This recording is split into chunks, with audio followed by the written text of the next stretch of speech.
Thanks for having me. I'll start with our presentation regarding the digital transformation of remote services and remote identity services in Georgia. Let's start with the result right now. 96% of financial institutions in Georgia right now are using remote identity service to provide financial services and to simplify process, verifying customers and process of KYC. In comparison with 2019, just 3 years ago, there was almost 0% of deployment of remote services for verification and providing financial services to citizens. Let's start and let's take a look more globally. Approximately 1% of our life we spend in the process of providing and ensuring and proving our identity to get several services. And these times we spent moving to the some location to provide our identity, and because of that we lose lots of time and we lose lots of opportunity to getting the services we need to get. And this is not a problem only from the end user and customer side. This is a problem as well for the businesses and for the organizations, because it's a lost opportunity to be not able to provide this some services to customers and end users. How this process works, so and where this time is spent. So the traveling somewhere, waiting in lines, applying for service or applying for some needs we need to get, the waiting for approval or waiting for some feedbacks and travel back. So overall it takes more than an hour as minimum. And all this is done just for applying and providing the information about ourselves to get this information back. And with the development of technology and digital transformation of the processes, it's possible to do online without any additional actions, just in a short time.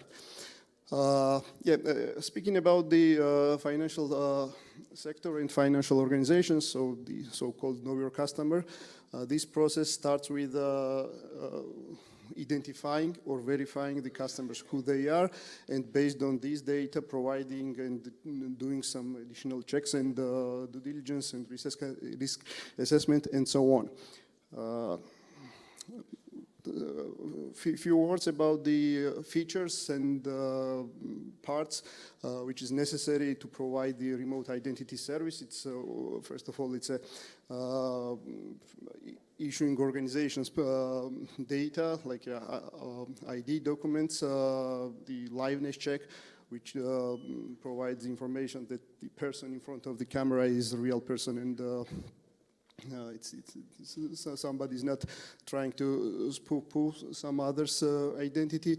The document processing, face similarity, some additional checks, and so on. But beside this technology and features, these components needs to be approved or confirmed or to bring somehow the trust to these features. And for this part, there are some standard certifications and procedures like for the liveness ISO 30107, which provide the certification to ensure the capability and trust to the liveness process, liveness check process, the information security from the ISO 27001 or SOC2 and so on, the GDPR procedures, PCI and so on.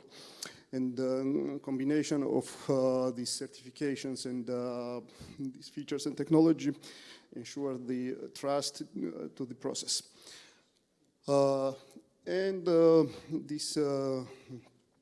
eKYC is not just for the person verification, so it could be used in a different procedures and different business verticals, which I'll talk a bit later. But it's not only onboarding; it might be for account recovery, passwordless authentications, age restrictions, and so on.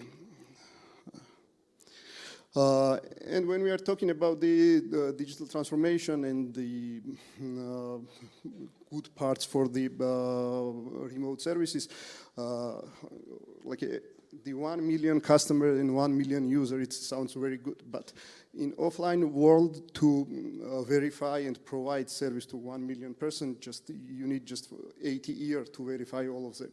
When in comparison with remote services and remote identity verification, you can do it per 1 minute and all at once. So it's a huge difference. Let's come back to Georgian condition. As I mentioned, even just 3 years ago, there was almost no remote verification service in the country, and it started early 2020. Central banks started and set up some sandbox program where to check the technologies and to bring some kind of framework and standard and regulation for the remote identity checks. And the pandemic and lockdowns helped very much to grow faster these services. And right now, 10 out of the 14 licensed banks in Georgia is using remote identity service for their customers verification, providing the account opening and doing some transactions and so on. And I'm glad to say that we are the biggest service provider right now. Also, the microfinance organizations and small digital lending companies, there are approximately 40 licensed. And half of them are very small.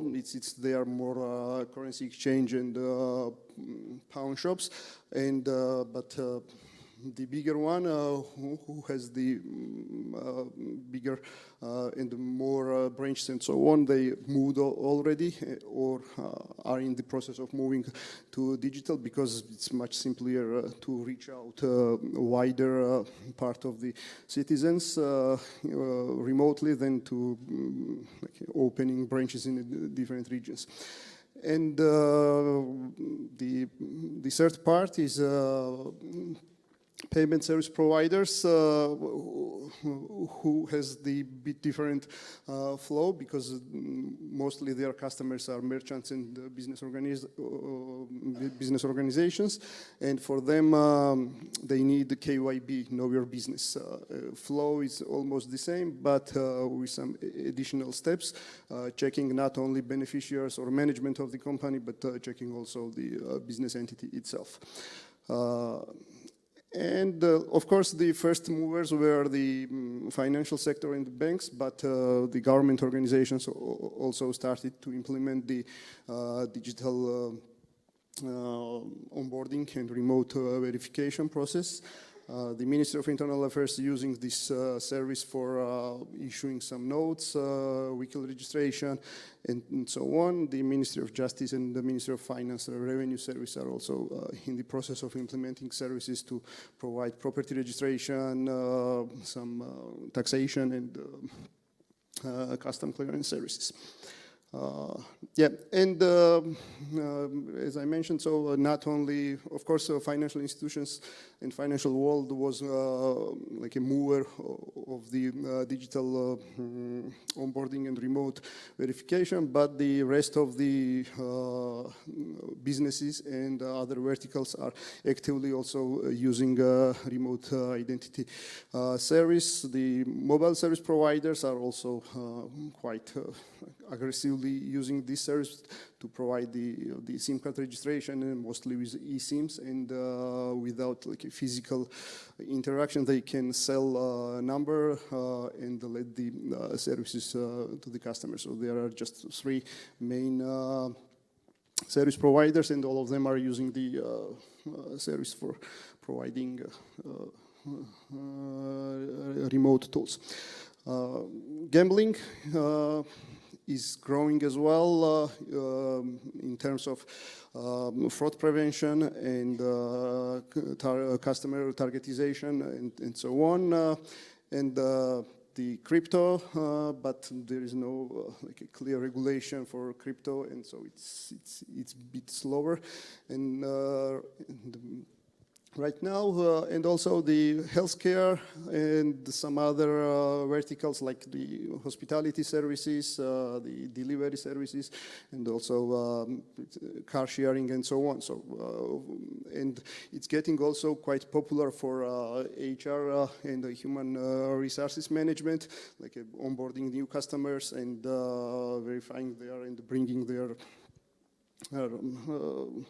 information together remotely and with less efforts. Overall, this brings to high operation cost savings. It brings to faster growing tool capabilities and more happier customers, because they are getting much simpler and much good service remotely. And overall, it's a very good tools also for the fraud prevention and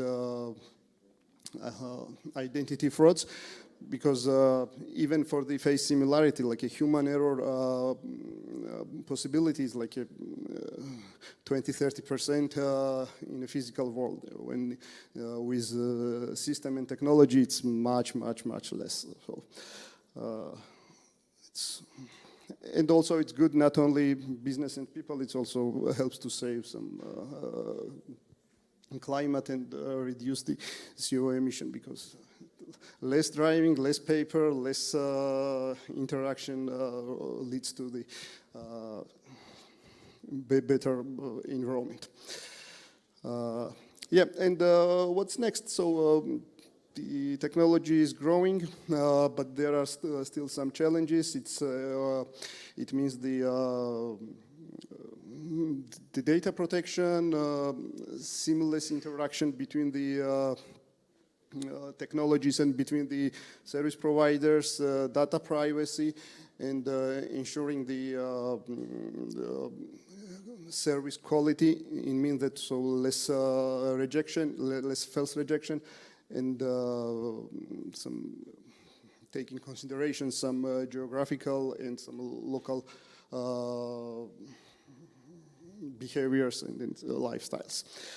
So this is shortly what I want to talk about. Thank you very much, and I'll be glad to provide you more information out of the stage. Thanks.